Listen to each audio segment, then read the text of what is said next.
Assalamualaikum warahmatullahi wabarakatuh.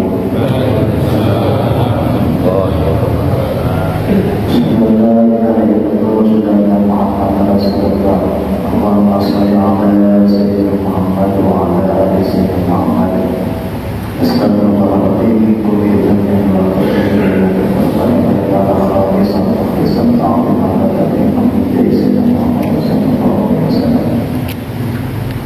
Kita Nabi Mustafa Sayyidina wa Habibina wa Syafi'ina wa Maulana Muhammadin sallallahu alaihi wasallam wa ala alihi wa ashabihi wa azwajihi wa dhurriyyatihi wa ahli wa ila akhirati sayyidina Syekh Muhammad kirani wa sayyidina wa sayyidina wa sayyidina ila Muhammad sallallahu alaihi wasallam sayyidina Syafi'i wa dengan kepada khusus Rasulullah asal dari Indonesia dari negara dari sebenarnya Muhammad Nabi dan dari Indonesia kalimat kata Indonesia dari negara Indonesia Muhammad juga Indonesia Indonesia saya sampai semua Indonesia yang ada sejarah yang sangat sekali dari saya Muhammad masih pada waktu Indonesia yang masih dari saya sampai dari saya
apabila disembelihnya zabahan syar'iyyan dengan sembelihan syara' secara islami, maka itu ketika mati tidak dihukumi najis tapi suci, halal dimakan. Manusia mati suci, ikan mati suci, belalang mati suci, dengan catatan ketika diambilnya ya masih hidup, masukkan ke botol mati. Dan hewan yang halal dimakan dagingnya ketika disembelih dengan sembelihan syariat, maka hukumnya suci, boleh dimakan kecuali manusia. Walaupun manusia itu suci, tapi haram untuk dimakan. Silakan kalau kalian. Maka diketukan siapa? Sumanto tuh. Sumanto juga tobat, bisa diketukan itu.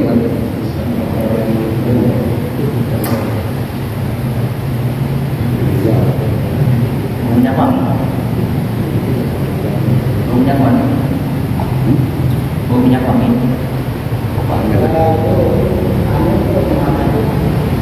Apa ininya cuci piringnya kayaknya. Iya kali. Wangi stroberi. Oh iya rasanya. Itu mama lemonnya wangi stroberi. Jadi iklan saya.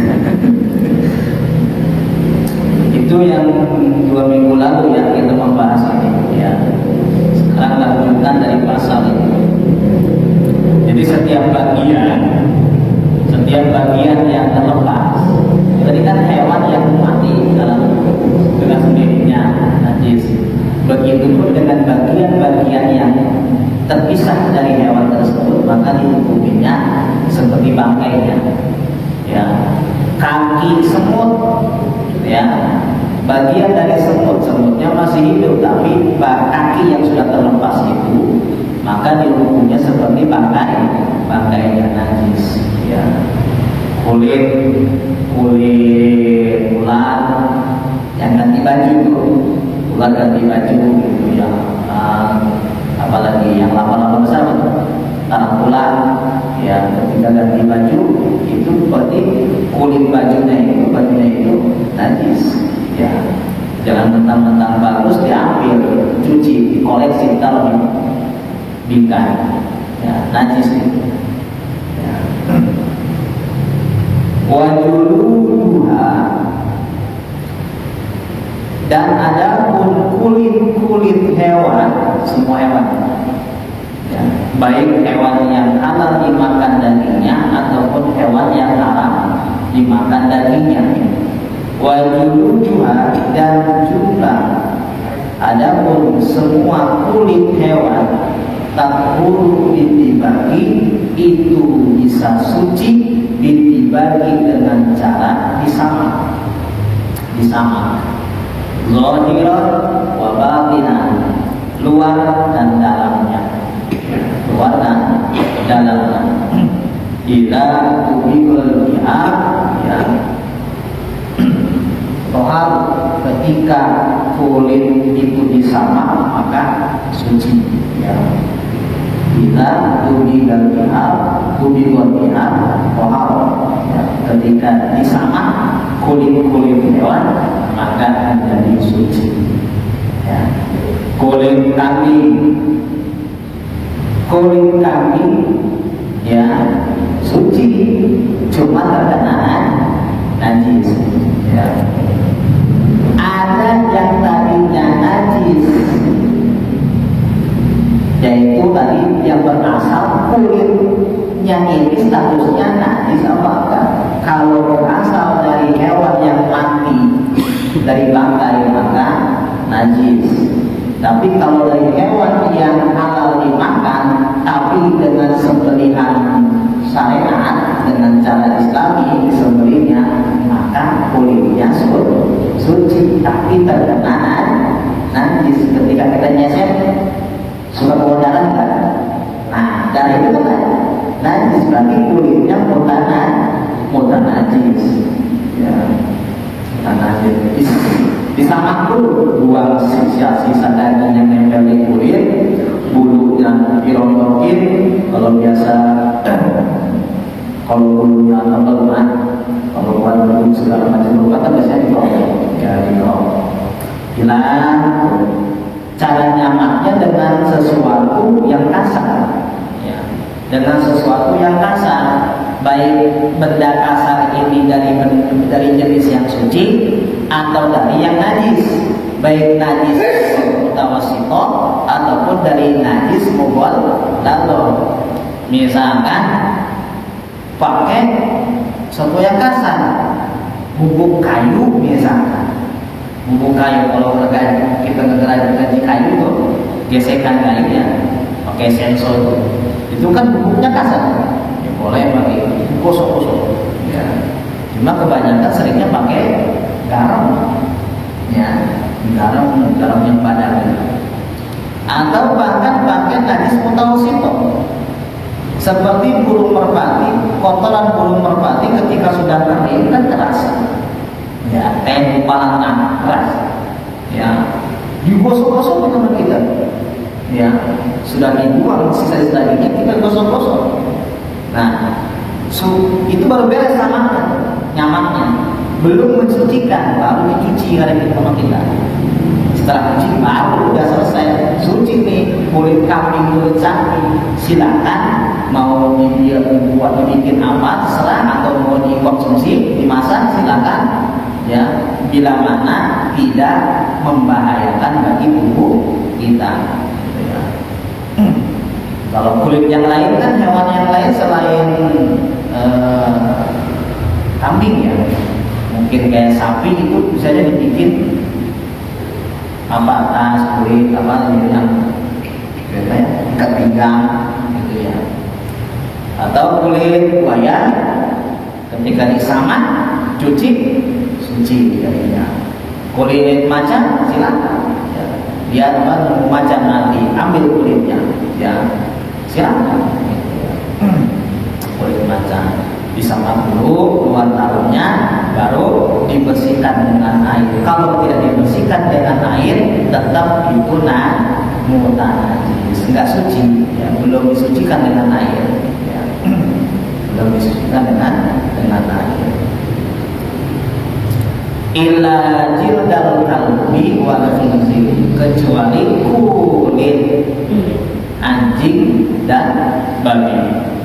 Wal mutawalli dan yang lahir dari keduanya, anjing atau babi. Anak keturunannya kulitnya mah tetap gak bisa diapa-apain, itu dibuang baik.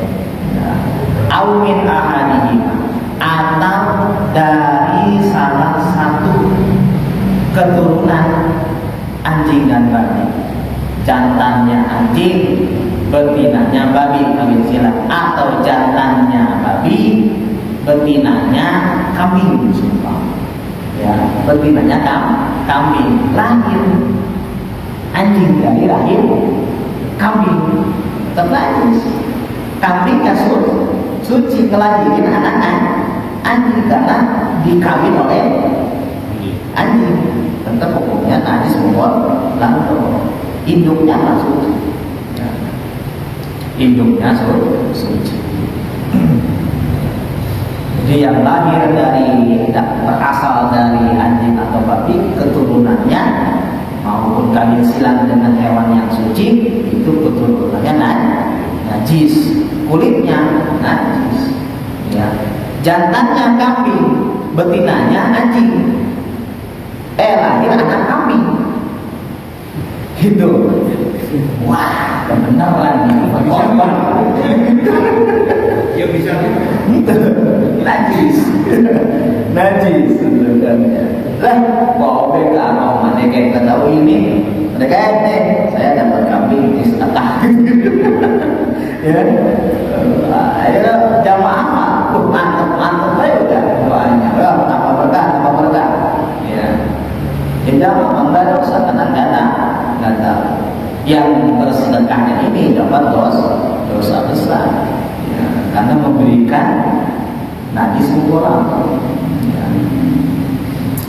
ya nggak bisa. Jadi ketika disamar, kalau sudah disamar kemudian dicuci, maka itu menjadi suci. Kalau belum dicuci, jadinya mutan najis, benda atau kulit yang terkena najis.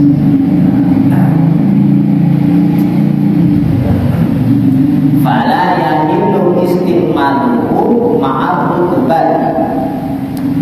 Bagaimana Ustaz kalau kulit ini sudah tapi belum dicuci, atau kulit ini disamak dengan benda yang najis, ya, maka tidak halal mengenakan pakaian dari kulit yang belum disucikan. Kulit macan bikin jaket makan, tidak halal menggunakannya. Bagaimana ya, cucilah jaket, ya.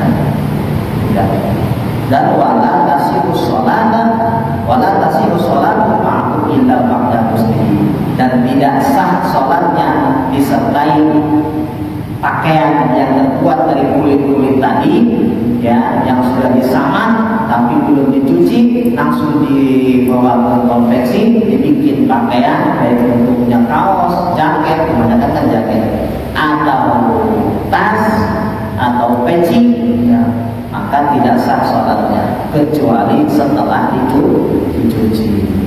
Ya, jadi kalau seumpama beli jaket kulit, beli pakaian-pakaian yang terbuat dari kulit, baik kulit macan, kulit beruang, kulit ular, kulit buaya, maka itu harus dicuci.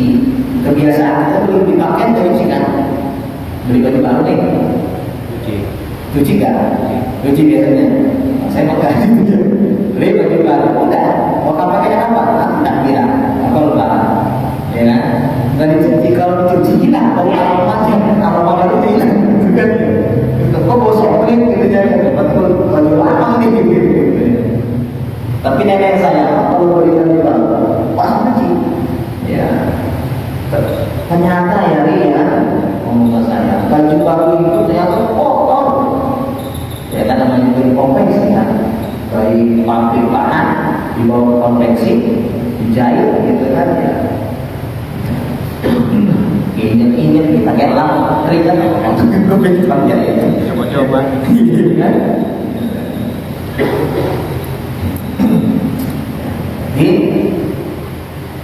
Nah, kemudian timbul masalah, ya, timbul pertanyaan. Kulit yang mutanajis, kulit yang terkena najis, atau kulit yang belum disucikan, ketika dijual itu menjadi halal apa haram? Jual belinya sah apa enggak? Sedangkan dalam syariat jual beli najis itu hukumnya haram dan tidak sah. Ya, bapak punya anjing, nemu anjing, wah anjing bagus, kecil cuma bulunya di kepala doang, apa di ada kan ya kayak kucing gitu ya, bulu apa ukurannya di kepala dicampur gitu kan bulunya, di bokong atau di tengah, ya, bagus nih, gitu kan, dijual apa kita, ya dijual, itu hukumnya jual belinya tidak sah, karena jual beli hewan najis. Jadi ketika kita sedang menjual kulit yang masih terkena najis belum disucikan, maka itu kan tidak diperkenankan. Bagaimana? Akadnya jangan jual beli, akadnya taklulian, memindahkan dari tangan kita ke tangan pengepul. Jadi pengepul memberi upah doang kepada kita. Kalau bahasa orang Sunda mah ibaratnya mulangan. Misalkan Pak Ipul punya pohon kelengkeng, rembel buahnya. Saya mau beli karena Pak Ipul bukan penjual, gitu kan, bukan pedagang, minta. Lalu akhirnya bahasanya Pak Ipul mulangan kan 15.000, mulangan 15.000. Ya sedikasnya Pak Ipul, mulangan 15.000, di bawah itu plastik. Ya kan, lebih dari 2 kilo. 2 kanderon. Ya. Timbul pikiran jahat, sering-sering aja pulang. Daripada beli langsung 35.000 setengah kilo, yang mereka pulang kan pasti perlu 2 kilo. Itu liciknya kita manusia, dikasih malah jadi pikiran jahat. Mulangan, bahasanya gitu. Di kamus bahasa Indonesia nggak ada itu mulangan. Di kamus bahasa Sunda pun nggak ada itu. Iya, susah. Soalnya pada beda bahasa daerah beda. Ya. Kalau di Jawa, di Serang, di Banten, nyileni. Nah, nyileni. Apa bahasa Jawanya? Misalkan tetangga kita punya pohon, kok ada buahnya, kita pengen minta masuk, begitu rasanya bingung gitu kan buat pedagang. Gitu kan pengen lah kasih uang sekian gitu. Buahnya kasih orang yang punya buah, yang punya pohon, apa bahannya? Oh, jangan diketahui. Mungkin belum pernah kayak gitu deh. Kamus Indonesia nggak ada itu, pusing malah. Google aja bingung. Tahu kalau AI itu AI. Cari di AI. Mulangan dari bahasa Sunda apa itu artinya? Error kayak gini. Ya. Ya. Hah? Ganti ada.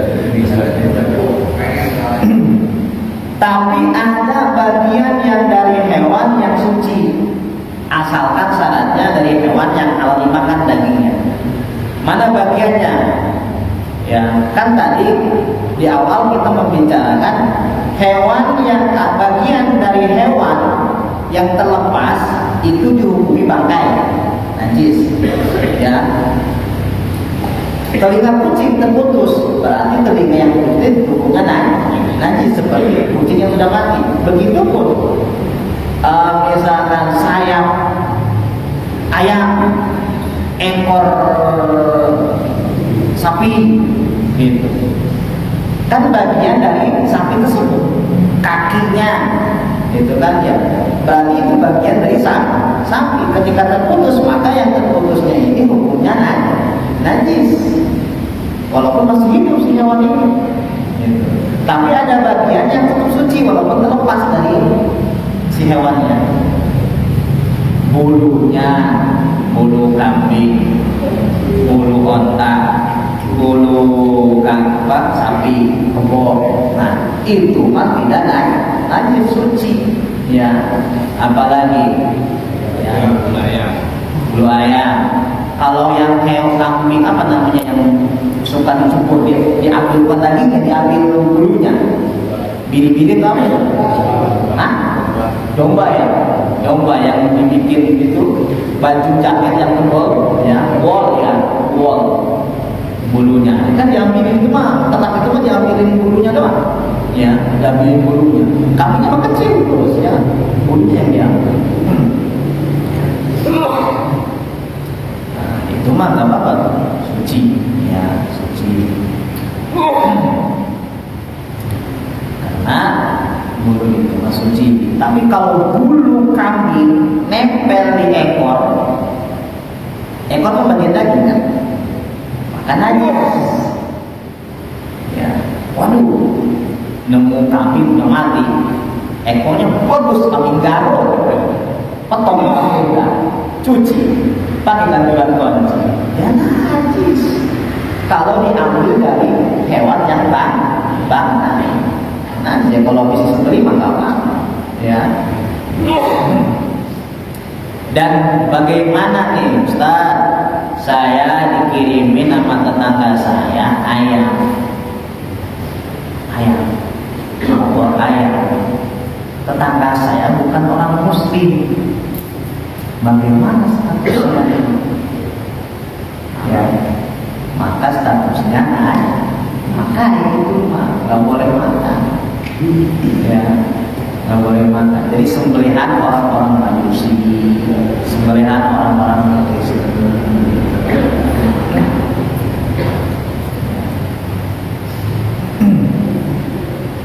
Jadi benar-benar harus benar-benar hati-hati.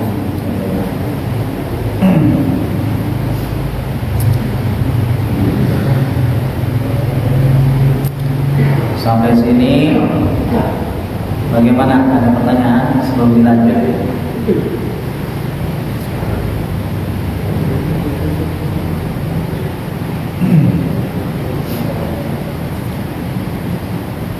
Dan ada bagian dari hewan yang haram dimakan, tapi ada dari bagiannya yang boleh dimakan, yang tumbuh dan di dalamnya. Mana? Yaitu baydo itu telur ular, Tapi kalau jangan, nggak boleh. Kalau memang nggak boleh haram karena membahayakan. Ya, ya itu nggak boleh. Telur cicak silakan. Ya, telur cicak, telur buaya silakan. Kalau memang itu tidak membahayakan bagi diri kita, dengan syarat, dengan catatan itu telurnya udah keras kulitnya. Kalau masih penyek, masih empuk, ya telur enong berarti kan ya masih muda, itu nggak boleh haram. Ya, itu telur boleh, telur ya. Asalkan telurnya itu tidak membahayakan bagi tubuh kita. Karena ada sesuatu yang diharamkan karena najis, ada sesuatu yang diharamkan karena berbahaya. Gitu. Ini nggak najis tapi berbahaya. Batu nggak najis tapi ketika dikonsumsi bahaya kan? Bahaya. Ya. Bahaya ya. Orang makan gelas, gitu kan? Gelasnya suci, dimakan, ya bahaya. Ya, ya. Kata pesulap merah itu memang tidak bahaya, ada tekniknya kan? Makan paku, makan beling, makan cabai banyak tapi nggak pedas di mulut, ada tekniknya. Tapi nanti di perutnya katanya. Di mulut mah nggak pedas makan beling, tapi nanti kalau betul masuk ke dalam BAB-nya nanti bahaya. Gitu, ya bahaya pecahan beling itu kan nggak bisa diulang, ya kan? Nanti BAB-nya keluar cermin nantinya.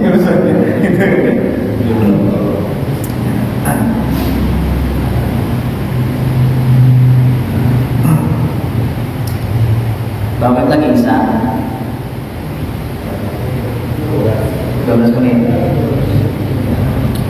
Bismillahirrahmanirrahim. Babu nawaqidil wudu. Bab menerangkan jumlah yang membatalkan wudu. Ya. Sekarang kita memasuki bab, ya, kemarin bab toharoh, sekarang bab yang kemarin masalah tentang najis. Sekarang bab menerangkan perkara yang membatalkan wudu. Kalau di kitab Safina, Kasifah atau kitab Fathul Qorib itu awalnya fardu dulu. Kalau di kitab Riyadul Bani Ahmad pembatalan wudu nanti ya di akhir, setelah itu baru. Nawaqiduhu arba'atun. Adapun perkara yang membatalkan terhadap wudu yaitu ada 4 jumlahnya. Al-awalu, yang pertama, khuruju syai'in minal hubuli awil duburi illa maniyya syakhsi al-khari minhu awal marrah. Sesuatu yang keluar dari kubur kemaluan depan, atau dari dubur kemaluan belakang, baik bentuknya cair ataupun bentuknya padat, itu membatalkan wudu. Bentuknya cair berarti najis, kalau bentuknya padat berarti benda yang terkena najis. Ya. Kecuali air mani seseorang, baik laki-laki ataupun perempuan, yang keluar darinya pada awalnya. Ya. Air mani keluar tidak batal wudunya, cuma mewajibkan mandi. Misalkan mau sholat Isya masih punya wudu, tiba-tiba keluar air mani, nggak lihat ini baru keluar dari kamar mandi.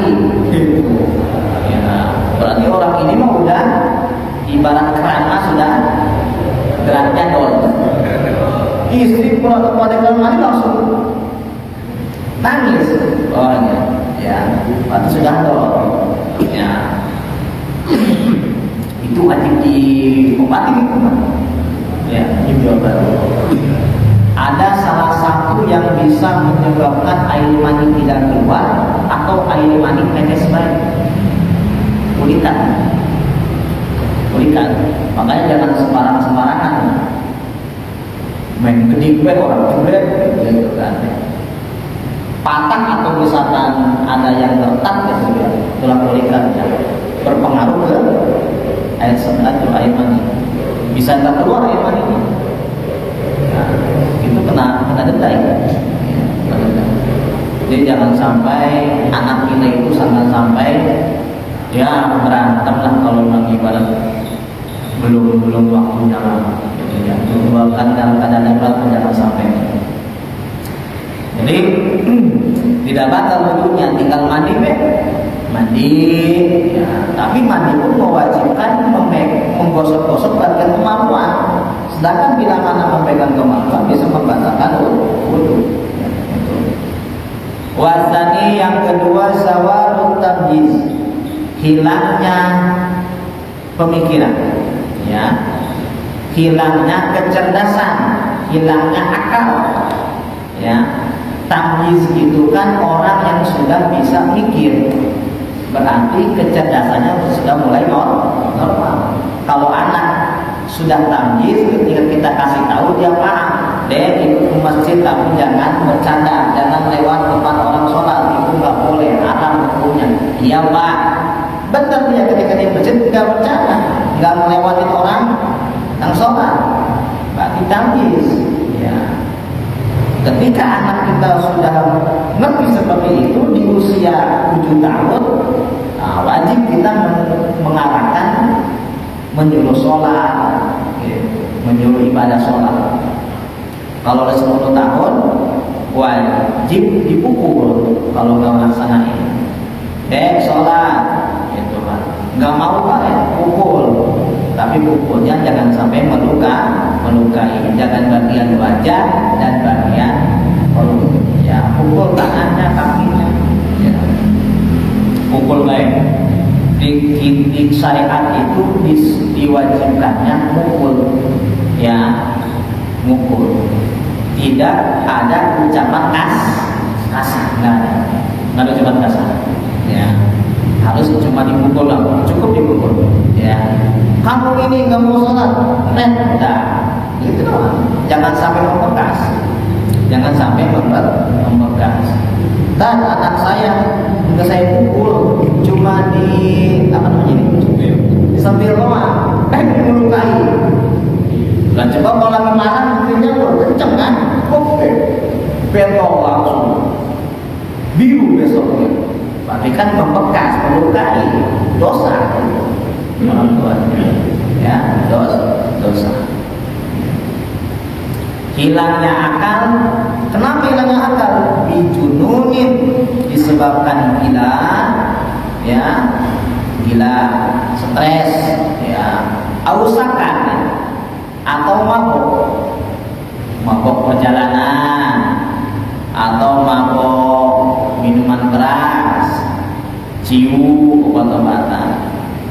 Ustaz, saya tadi asar punya wudu, pas mau berangkat sholat, akal saya hilang. Kenapa? Saya mabok apa? Mabok janda. Batal kan ini? Batal kan ini? Ya kalau misalkan sampai ternyata oh gitu dan samiki semua gitu kan, hei pak, nggak sadar kita orang, berarti hilang akal, batal. Cuma penyebabnya jangan ya bisa aja, karena akalnya itu kesadarannya hilang. Ya. Di kita mah maboknya apa? Mabok karena minuman atau perjalanan. Gitu kan, naik bus, nggak biasa naik mobil gitu kan ya, muntah atau pusing kepalanya sampai hilang kesadarannya, batal wudunya. Ya, begitu pun kalau misalkan mabuk janda sampai hilang kesadarannya, ya bisa batal. Terlalu batal wudu. Cerai urusannya. Tapi dia sebenarnya hilang akal kan? Ya, tapi ada yang nggak batal itu tapi hilang akal, yang mabok janda. Ingatin nama kita. Kemana? Sono mayat, sadar dia. Kita hanya menyambung, tapi nggak sadarnya dengan kewajiban dia yang harusnya menafkahi anak istri malah menafkahi janda yang belum sah dinikah. Gitu. Apa penuh tuh mbak? Nah itu dia. Ya. Ada orang anak muda zaman dulu curhat ke saya, dari mana? Habis nganterin pacar, kemana? Ke pasar malam, di sini pasar malam. Di sini pasar malam, sini pasar malam.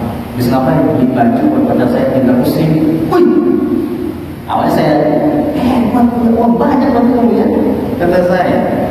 Coba lah 300 kata saya gitu. 300.000 iya. Akhirnya saya jinjelin aja.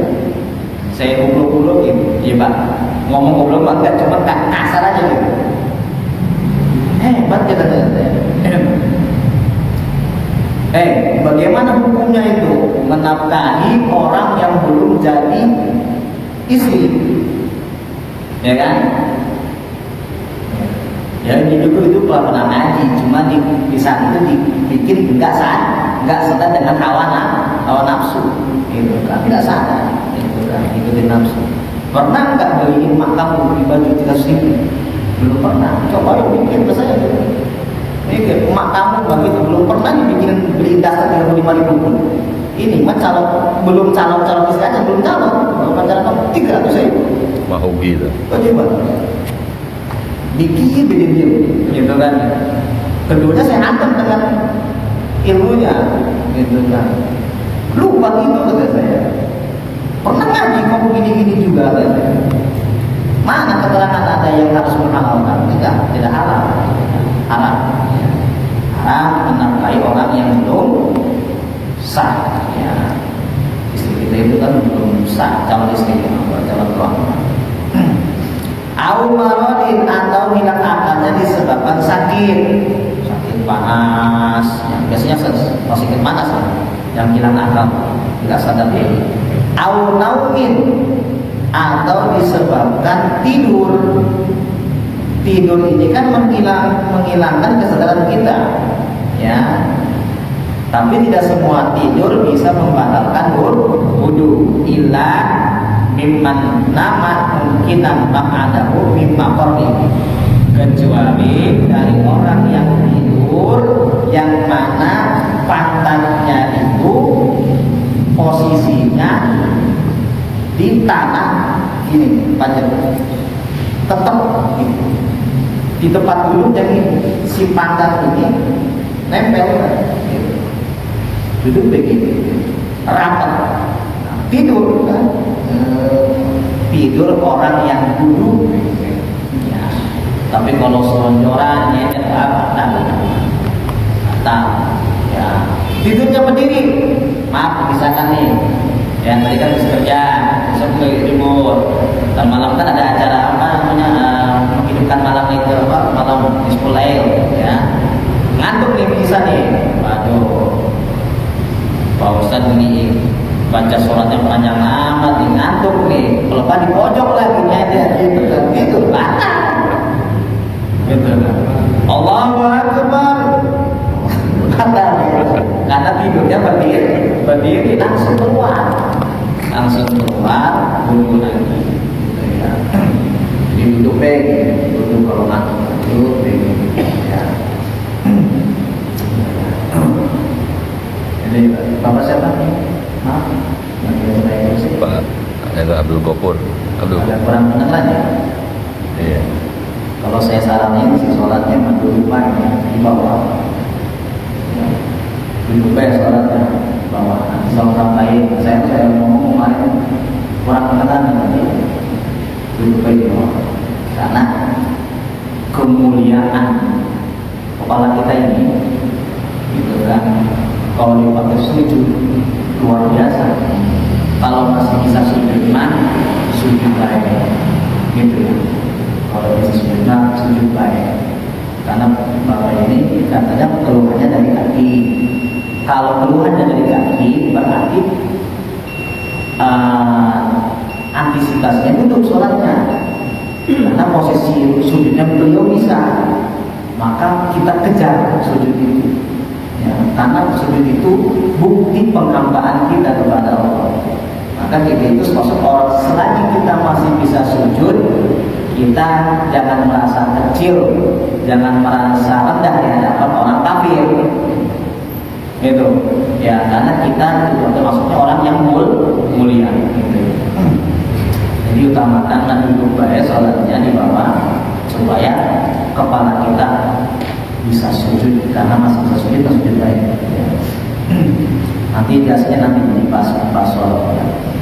Jadi pembahasan tentang wudhu ini, kalau halal atau hilang keluar sesuatu dari kubur dan dubur, kedua hilangnya akal. Nah, satu kali lagi ke situ lagi nih, masih ada kalau masih panjang, cuma saya tambahin ya untuk malam ini. Bila mana ragu-ragu, ya, ada yang ragu nih, saya batal apa enggak nih? Ya, bila mana ragu-ragu, kata Syekh Nawawi di kitab Tauhid mengatakan, bila mana ragu-ragu, wudhu lagi langsung, wudhu lagi. Cuma kalau misalkan wudhu yang kedua ini, kalau memang bapak batal, maka sah wudhunya. Tapi kalau memang bapak nggak batal, wudhu yang kedua ini wudhu pembaharuan, ya, tapi bisa mengakibatkan sholatnya tidak sah. Supaya sah sholatnya, maka nanti misalkan ragu masuk ke kamar mandi walaupun bukan kecil, pegang kemaluan supaya nyata kebakaran wudhu kita. Ini bagian ragu-ragu. Ya, saya batal apa nggak batal? Udah langsung ke kamar mandi, pegang kemaluan. Jangan lama, ya. Siap, itu orang punya orang kan ya, itu nih ya.